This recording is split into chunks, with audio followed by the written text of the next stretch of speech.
रूस और यूक्रेन युद्ध को लेकर राष्ट्रपति डोनाल्ड ट्रंप की भारी फजीहत होती दिख रही है। ट्रंप चले तो थे सीज फायर कराने, लेकिन मिल गई विश्व युद्ध की धमकी।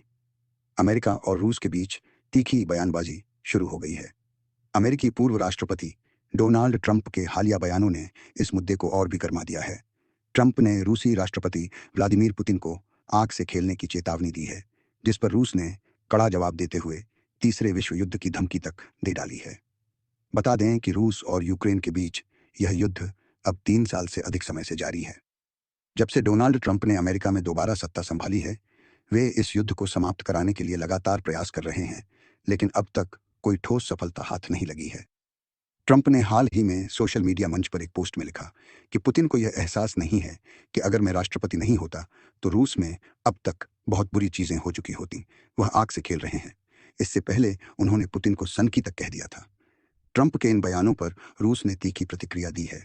रूस के पूर्व राष्ट्रपति और वर्तमान में राष्ट्रीय सुरक्षा परिषद के उपाध्यक्ष दिमित्री मेदवेदेव ने एक्स पर लिखा कि ट्रंप ने पुतिन के बारे में जो बयान दिया है, उसके संदर्भ में मैं केवल एक बुरी चीज जानता हूं, और वह है तीसरा विश्व युद्ध। मेदवेदेव का यह बयान अंतर्राष्ट्रीय राजनीति में गंभीर चिंता का विषय बन गया है। पुतिन के विदेश नीति सलाहकार यूरी उशाकोव ने भी ट्रंप की टिप्पणी पर प्रतिक्रिया देते हुए कहा, ऐसा लगता है कि ट्रंप को युद्ध की वास्तविकताओं की पूरी जानकारी नहीं है। उनके बयान दर्शाते हैं कि वह जमीनी सच्चाई से अनभिज्ञ हैं।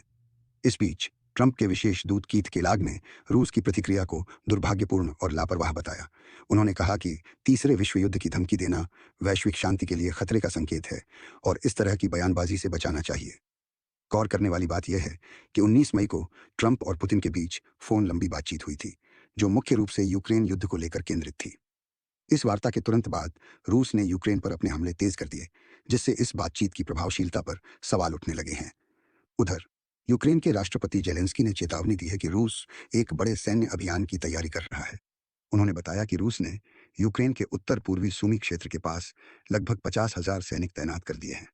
जेलेंस्की ने कहा कि यूक्रेनी सेना रूस के संभावित बड़े हमले को रोकने के लिए जरूरी कदम उठा रही है। हाल ही में रूस ने सुमी क्षेत्र के 4 गांवों पर कब्जा कर लिया है। बताया जा रहा है कि रूसी सेना अपने पश्चिमी कुर्स्क क्षेत्र से यूक्रेनी बलों को हटाकर अब सुमी में दाखिल हो गई है। रूसी रक्षा मंत्रालय का दावा है कि उन्होंने बीती रात 13 अलग अलग क्षेत्रों में 296 यूक्रेनी ड्रोन मार गिराए हैं। वहीं यूक्रेनी सेना का कहना है कि रूस ने 88 ड्रोन और 5 बैलिस्टिक मिसाइलों से हमला किया, जिसमें कई नागरिक इलाकों को नुकसान पहुंचा है। अमेरिका और रूस के बीच इस नई जुबानी जंग ने वैश्विक स्तर पर चिंता बढ़ा दी है।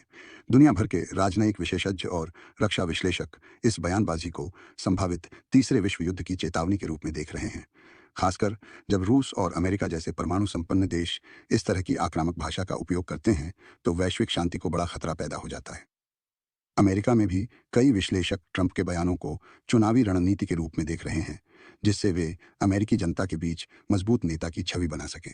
वहीं रूस अपनी सैन्य कार्रवाइयों से यह संकेत देने की कोशिश कर रहा है कि वह किसी भी तरह से पीछे हटने वाला नहीं है। रूस यूक्रेन युद्ध अब सिर्फ 2 देशों के बीच नहीं रह गया है, बल्कि इसमें अमेरिका की सीधी भागीदारी और राजनीतिक बयानबाजी के कारण यह वैश्विक संघर्ष का रूप लेता जा रहा है। यह देखना अहम होगा कि क्या यह विवाद वार्ता और कूटनीति से सुलझेगा या दुनिया को एक और बड़े युद्ध का सामना करना पड़ेगा।